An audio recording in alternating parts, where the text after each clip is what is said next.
ತಾರೀಕು ಗುರುವಾರ ಅಖಂಡ ಕರ್ನಾಟಕ ಬಂದ್. ಈ ಬಂದಿಂದ ನಿಮ್ಗೆ ಯಾವ ಪರಿಹಾರ ಕೂಡ ಸಿಕ್ಕುದಿಲ್ಲ. ದಯವಿಟ್ಟು ಬಂದು ಇವೆಲ್ಲ ವಿಚಾರವನ್ನ ಕೈ ಬಿಡಬೇಕು ಅಂತ ಹೇಳಿ ಮನವಿ ಮಾಡ್ಕೊಳ್ತಾ ಇದ್ದೀನಿ. ಕಾವೇರಿಗಾಗಿ ಮೊಳಗಿದ ಕರ್ನಾಟಕ ಬಂದ್. ಆಗಸ್ಟ್ 13ರಂದು ನಾಡಿಗೆ ನಾಡೆ ಆಗುತ್ತಾ ಸ್ತಬ್ಧ. ಹೋರಾಟ ಕೈಬಿಡಿ ಅಂತ ಸಿಎಂ ಮನವಿ. 100 ವರ್ಷದಲ್ಲಿ ಲಾಸ್ಟ್ 100 ಇಯರ್ಸ್ ಇಲ್ಲಿವರೆಗೂ ಬಿಟ್ಟಿರೋದು lowest in the last 100 years. ನಾವು ಯಾವ ಡ್ಯಾಮ್ ಕೂಡ ನೀರನ್ನ ಬಿಟ್ಟಿಲ್ಲ.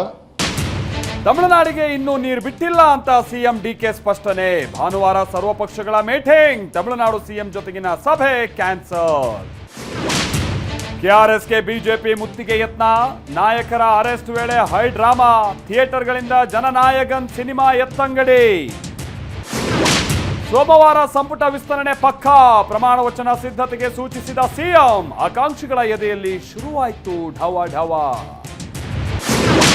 ಕೊಲೆ ಕೇಸ್ನಲ್ಲಿ ವಿನಯ್ ಕುಲಕರ್ಣಿಗೆ ಬೆಗ್ ರಿಲೀಫ್. ಜಾಮೀನು ನೀಡಿದ ಹೈಕೋರ್ಟ್. ಧಾರವಾಡದಲ್ಲಿ ಅಭಿಮಾನಿಗಳ ಸಂಭ್ರಮ. ಜಿತೇಂದ್ರ ಸಿಂಗ್ ವಿರುದ್ಧ ಕಾಂಗ್ರೆಸ್ ಹಕ್ಕುಚ್ಯುತಿ ನೋಟಿಸ್. ರಾಹುಲ್ ವಿರುದ್ಧ ಬಿಜೆಪಿ ಹಕ್ಕುಚ್ಯುತಿ. ಸಂಸತ್ತಿನಲ್ಲಿ ನಿಲ್ಲದ ನೀಟ್ ಸಮರ. ನೀಟ್ ಆಯ್ತು, ಈಗ ಹುಂಡಿ ಲೂಟಿ ಕೇಸ್. ಸಂಸತ್ ಆವರಣದಲ್ಲಿ ದೇಣಿಗೆ ಕಳ್ಳತನದ ಅಣಕ. ವಿಪಕ್ಷಗಳ ನಡೆಗೆ ಕಮಲ ಪಡೆ ಕೆಂಡ. ನಾಳೆ ಮೈಸೂರಿಗೆ ಪ್ರಧಾನಿ ಮೋದಿ ಆಗಮನ. ರಾಮಕೃಷ್ಣ ಆಶ್ರಮದಲ್ಲಿ ವಿವೇಕ ಸ್ಮಾರಕ ಉದ್ಘಾಟನೆ. ಅರಮನೆ ನಗರಿಯಲ್ಲಿ ಭಾರೀ ಭದ್ರತೆ.